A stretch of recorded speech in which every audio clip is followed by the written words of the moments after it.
പ്രിയപ്പെട്ട പ്രേക്ഷകർക്ക് സ്വാഗതം. ഇത് ബ്ലാസ്റ്റേഴ്സ് സോക്കർ. അടുത്ത ISL സീസണിന് വേണ്ടി ഗംഭീര തയ്യാറെടുപ്പുകളാണ് ബ്ലാസ്റ്റേഴ്സ് ഇപ്പോൾ നിലവിൽ നടത്തി വരുന്നത്.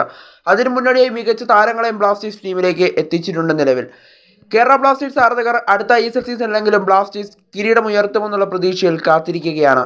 എന്നാൽ ബ്ലാസ്റ്റേഴ്സിന്റെ അടുത്ത സീസണിലേക്കുള്ള സാധ്യത 11 ഒരു ലൈനപ്പ് ഇപ്പോൾ എന്തായാലും പുറത്തേക്ക് വിട്ടിട്ടുണ്ട്. ഇപ്പോൾ ട്രാൻസ്ഫർ മാർക്കറ്റ് എന്തായാലും ISL ട്രാൻസ്ഫർ മാർക്കറ്റ് ഇപ്പോൾ പുറത്തുവിട്ട ലൈനപ്പ് ഇങ്ങനെയാണ്.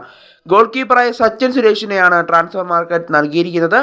അതുപോലെ തന്നെ സെൻറ്റർ ബാക്കുകളായി കളിക്കുന്നത് അലക്സാണ്ടർ കോയഫും അതുപോലെ തന്നെ പ്രീതം കോട്ടാലുമായിരിക്കും. പ്രീതം കോട്ടാൽ സ്വാപ്പ് ഡീലിലൂടെ മോഹൻ ബഗാനിലേക്ക് പോകുന്നു എന്നുള്ള അപ്ഡേറ്റ് ഉണ്ട്. എന്നാൽ ഇതുവരെയും അത് അന്തിമമായി തീരുമാനിക്കപ്പെട്ടിട്ടില്ല. അതുകൊണ്ട് തന്നെ പ്രീതം കോട്ടാലിനെ ട്രാൻസ്ഫർ മാർക്കറ്റ് അവിടെ ഉൾപ്പെടുത്തുന്നുണ്ട്.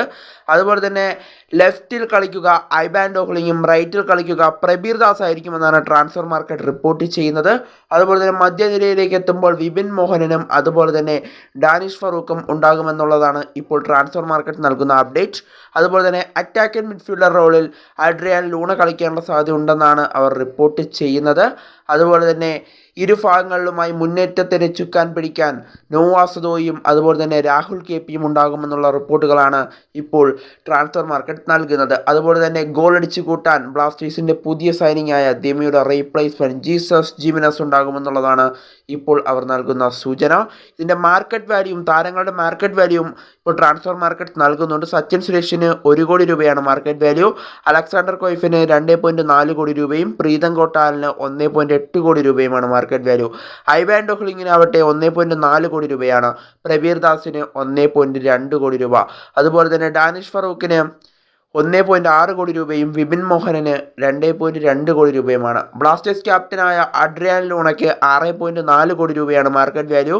അതുപോലെ തന്നെ ബ്ലാസ്റ്റേഴ്സിൻ്റെ മൊറോക്കൻ താരമായ നോവാസദോയ്ക്ക് 5.2 കോടിയാണ് മാർക്കറ്റ് വാല്യൂ. അതുപോലെ തന്നെ രാഹുൽ KPക്ക് 1.6 കോടി രൂപയാണ് മാർക്കറ്റ് വാല്യൂ.